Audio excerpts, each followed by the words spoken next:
ఇదిగోండి కన్నాల్లో కొబ్బరి చిప్పలు వేసాను. ఇదిగోండి ఇలాగా కొబ్బరి చిప్పలు వేసుకోవాలి. కన్నాల్లో వేసుకుంటే మనకి నీళ్లు ఫ్రీగా దిగుతాయి అన్నమాట. ఈ డ్రమ్ము నింపుతాం. మట్టి లూజుగా ఉంది కదండి, ఇంకా ఆకులేం వేయట్లేదు, తేలిగ్గానే ఉంది మట్టి వరపట్టేయడం వల్ల.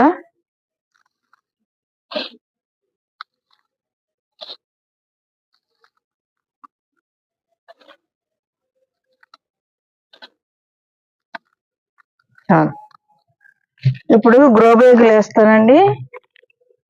కొబ్బరి చిప్పలు వేసి